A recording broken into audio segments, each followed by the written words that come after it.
Welcome. These will be my thoughts on Hitmonkey, Season 1, Episode 6, The Long Goodbye. The episode is rated TVMA, so this video there will be spoilers for this episode and the ones leading up to it, and another episode that I absolutely love. So, I am just real quick gonna recommend, if you haven't already, that you watch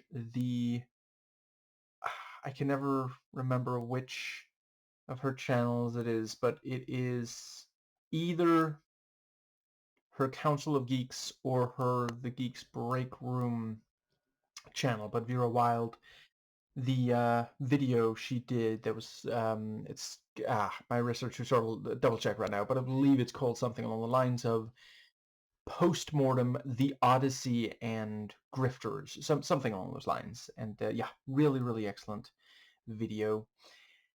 And I I continue to really appreciate the way that they are, developing the characters. And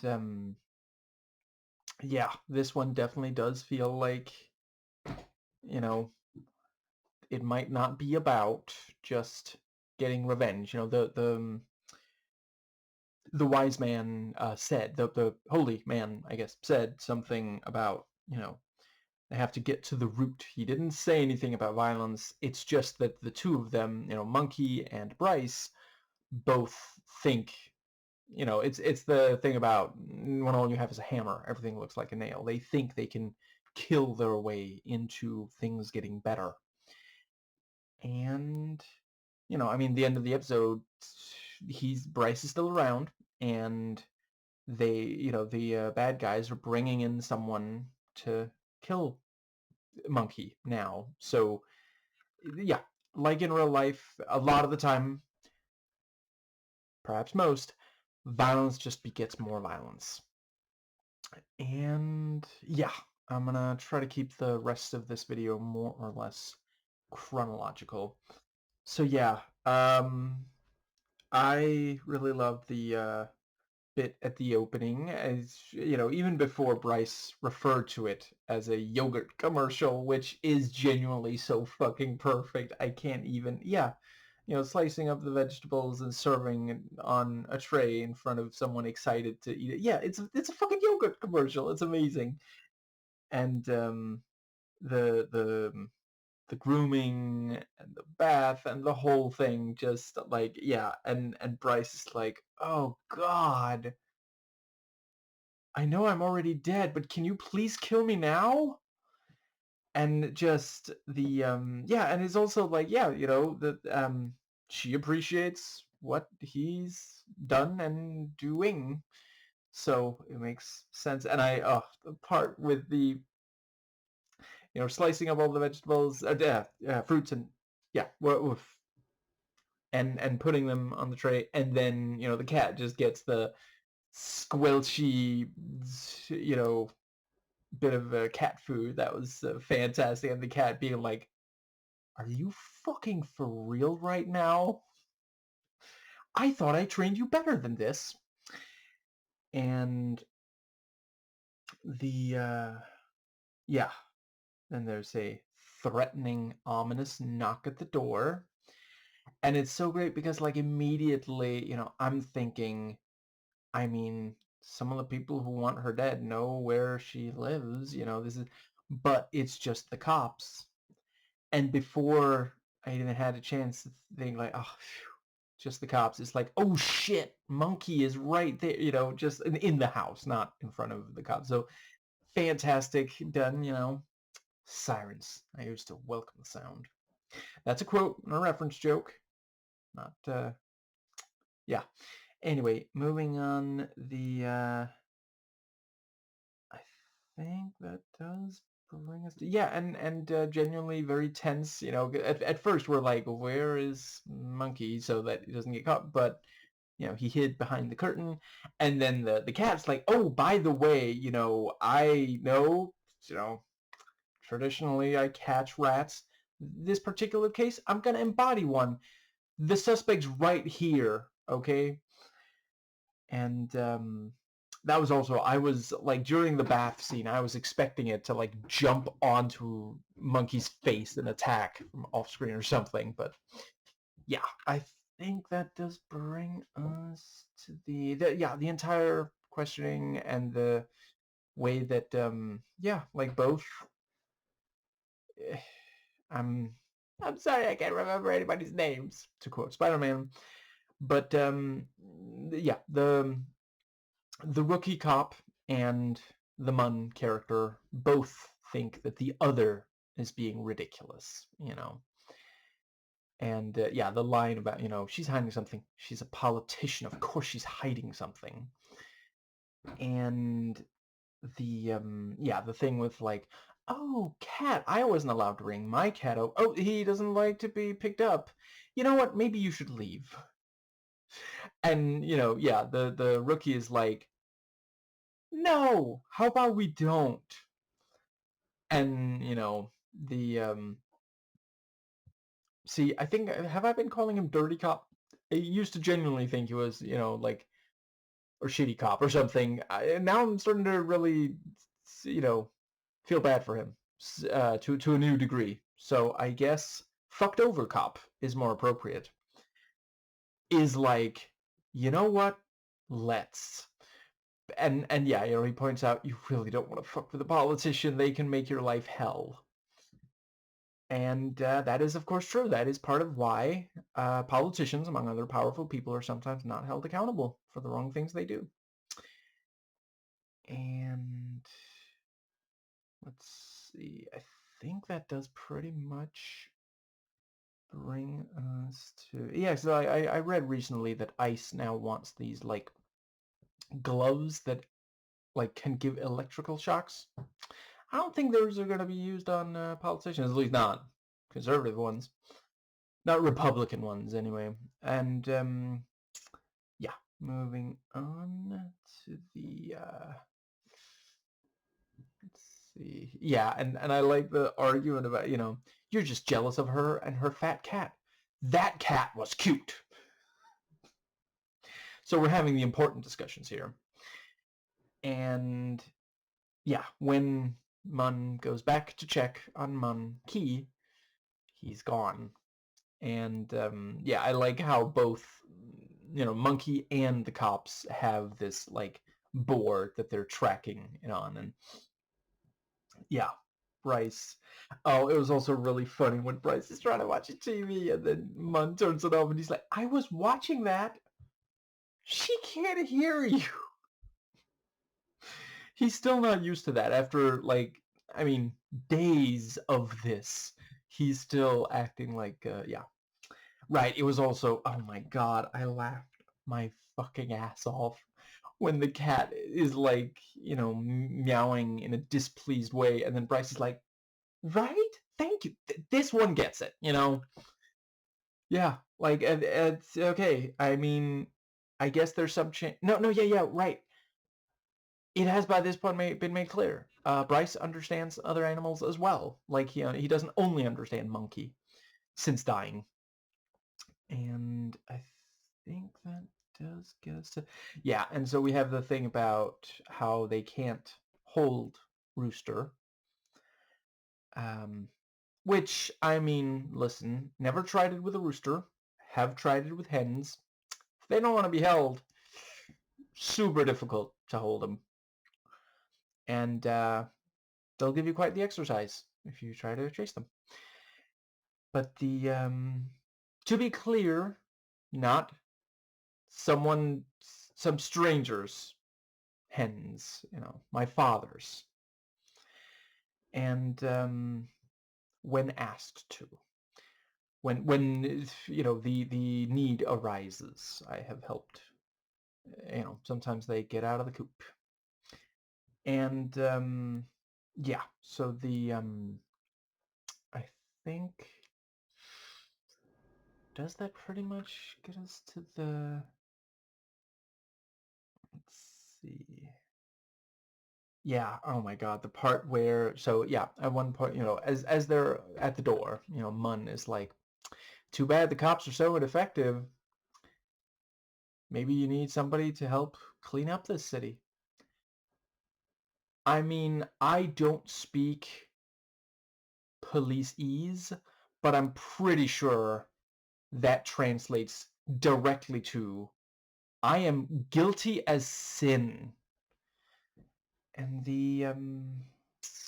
let's see. And they weren't even there for that. Oh my god, Mun, you should probably try to Mun's character. You should try to be more careful with what you say. You know, and also what she said about Ozu also now got them in trouble. Cause like they weren't even looking for Monkey there. They just wanted you to yeah. It was because of Rooster, you know. Yeah. Anyway, I think that does bring us to yeah. So Monkey is headed towards Rooster, and you know the thing about like, oh, just go kill him. Oh right, okay. So we'll wait until he's out of police custody. Whatever. And yeah, it was genuinely funny how like they do spend a huge chunk of the episode. Like this was one of those cases where it's not so much that there's like action because someone else is like trying to kill for most of the episode. Really only in the bank vault. But you know, there's still a lot of action, and this time it's just because he keeps finding doubles, and yeah, that was really fucking funny. First, it's like, you know, and the way Bryce is just like, well, this is my last day, I guess, and he keeps opening up, and after a while, he's just like, okay, you know what, Monkey, fine, you know, you're just not gonna talk at all. I'm opening up, and you have nothing to say. Well, your silence speaks volumes, buddy. And you know, after you know taking out the first one with the straight razor, and he's like, that's why I make them use little clippers in case a monkey tries to slit your throat. I mean, evidently, the odds are above zero. And yeah, they're like, what happened? Why am I not? Oh, that's the rooster. And so he takes out let's see. No, wait, yeah, I think the second one was the one that gets into the car, which like apparently is a well-disguised clown car because and a bunch of them come out of there and they run off in different directions and it's like, oh fuck. And it's again such a great because like I mean there are people who are worried about assassination who use doubles, but I've never heard of quite this situation, you know. It's doing that comic booky and, you know, comedy thing of just exaggerating something that we know of. And let's see. Yeah, so Monkey spares the one in the toilet and you know, then goes after the other, which I did think they did a really good job there because you know, oh, I watched the news, you only kill killers. I have, you know, I have a family. And he decides not to go with one of the two Punisher options of so did I, but rather go back to them. And then yeah, goes after the other one, the short one, and takes him out. And then you know yeah, and the key. And there's also the sniper. And you know Bryce is like, oh, this motherfucking kill stealer. And yeah, you know, like this guy. Note to self, never double for the rooster. It's just not worth it. I don't care what he's paying them or even what he's threatening with in case it's that, because like, god damn. Yeah, a lot of bullets in the body of Short Rooster Double, which is going to be my new band name. And yeah, once again, Bryce does not disappear, and it's like, okay, maybe we go for the vault, I guess. And well, you know, it's not like we can just walk in there. Oh, right, there is one Rooster Double left, and so they go to him, and just I love how we do briefly see the person who served the food like duck down behind the, you know, he's like, I'm not getting involved in this. We don't even know if this person knows that this is actually the rooster, or even that there's any kind of, you know, any, they might not know any details of the situation. It's just like, okay, I am not dealing with an angry monkey. I'm not even supposed to be here today. And yeah, agrees to go along with, and then, okay, play it cool. See, security guard's cool. Everybody's cool. You be cool. And they make it into the vault. And I love that, Bryce is like, okay, so what do you have anything at all to say? Okay, fine. I guess we're just doing a bank heist. Are you asking the monkey to talk to you right now while he's hiding from the security? Because that does not seem like the wisest course of action. And again, Motor My Bryce never shuts the fuck up. I forgot to mention, oh my god, such a wonderful detail that even other ghosts don't like him. Like, it's one thing, from the episode before this one, it's one thing that when he was alive, we didn't see even one human being like him. Now that he's dead, even then, he can't get any kind of, just, yeah. And, let's see. Yeah, I mean, I did really appreciate some of the stuff he says to, you know, because he's like, oh, maybe I need to confess my sins or something. And, at first I was like, he says, I was once in love with a man. And I was thinking like, oh, come on, homophobia, really? But then he says, and I never told him how I felt. I think about him all the time. And it's like, okay, no, yeah, that is genuinely sweet. Like, he feels bad about not telling someone that he loved them. That, yeah. And that was quite the emotional roller coaster, that series of jokes. And he talks about like, oh, I have a daughter, and I wish she knew, monkey, you have to tell her that I do, I loved her. I just, and make sure she gets the money that I made. But she has to spend it on college though, and don't let her marry someone who's just like me, because that happens, and all this stuff. And then one of them is like, I don't have a son, but if I did, I would want him to be like you. I love you, just like genuinely really, really great stuff. And it's this great, like, balancing on a knife's edge thing of like, I mean, this is both sincere and very funny, just that this is all the stuff that's going through his head. And meanwhile, he's like, yeah, I know you're fighting for your life, whatever, I'm trying to open up here, and I think that does bring us to, yeah, so oh my god, the thing like, so yeah, he drops the key, and then, Bryce is like, oh, this fucking guy, and then, oh shit, did you really think I would let him have the real key? I'm the real rooster. And then, earlier he pulled off the toupee. It's like, oh, he's bald, so I guess that's not him. But he pulls off the bald cap, and like he's got like a fake chin, I think it is. It's like, okay, this is some fucking murder by death.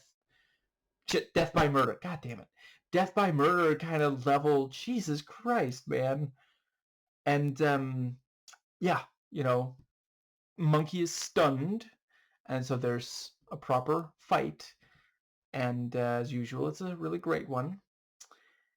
And let's see, yeah, so they do get the contents of the box and leave with it, and yeah, I'm looking forward to finding out what they learn there. And I think that is just about right. Yeah, really appreciate the scene where the two cops talk, and this thing of like, the yeah, like genuinely, okay, so I just want to briefly note, so he says it doesn't matter who his partner was, he was a shitty partner. I think that shitty partner is now one of his superiors. That would be my guess. And yeah, and then he says, he was a shitty partner, not like, my dead one or you. That was genuinely nice. And she ends up drinking with him, and they, they are apparently off the job at this point, I think, because they finished up the crime scene. And yeah, um, it was very well done when yeah, Munn is talking about, like, we're not going to let him control the narrative. That's gonna be difficult. I don't know exactly what, but yeah, and it's, like, yeah, the Takei character says, you gave him ammunition, he's using it against us. And I think that does pretty much. Okay, there's at least one more thing I wanted to make sure to say. Yeah, it was really funny when, Bryce was like, okay, fine, I guess you're all work, work, work. You starting to miss the yogurt commercial, buddy? And, because, yeah, like in this episode, Monkey does only have 2 modes. Bryce is not a fan of either of them. And there's at least one more thing. Let's see. So obviously, I'm going to talk about the introduction to the new character. Yeah, it was very cool when, so there's someone working at the bank who, conveys the rooster is now dead. And then, some of the heads get a chewing out over the phone. And I think that is when we get to the new character, who I am really looking forward to seeing go up against Monkey, because, like, I love the way that, yeah, at first it's like, like the guy says, long day, huh? And then, yeah, at first it's just not unlike Bryce eating shit, and then, by the end we realize, oh, she's literally murdered anyone who even lightly, I guess, probably more than lightly bothered her, but only did stuff that, like, most of us would say is okay. That's not the worst thing in the world. The cab driver who doesn't pay enough attention, and doesn't really talk to her, and the flight attendant who's literally just, like, enforcing that, you really gotta put the tray tables up. I mean, I forget if that's one of those. Is that a safety thing, or is that a safety theater thing? I don't quite recall. But even if it's only the latter, she's just doing her job, and yeah, and the guy who tells her the room will be an hour late, and the guy that and that's very clever, because she needs a room, so she just goes with that guy because it's like, whatever, and she drank something with a lot of tomato juice in it, apparently, so I guess she's, not getting drunk like Bryce. And also just really bad. Like, she nailed him to the wall with a fucking sword. Or the ceiling, I guess it was. Shit, man. And yeah, I am really looking forward to seeing her. That's going to be incredibly cool. And yeah, I think we are, I guess we're about 2/3 of the way through the season, so this is a good time to escalate things like this. And let's see. Yeah, I think that is basically everything for this episode. So yeah, I did also really appreciate, the fucked over cop when, she brings up his past and says she doesn't know if she can trust him. He actually does tell her, the facts, which, I mean, honestly, I was a little bit concerned that when she said, you know, tell me the truth, that he was going to respond, or well, let's see. No, that shit. Sorry, I want to get this right. She had a very specific way of phrasing it. Yes, she did say, "I want the truth." I was concerned that he was going to respond, "You want the truth? No truth handler are you. Bah! I deride your truth-handling ability."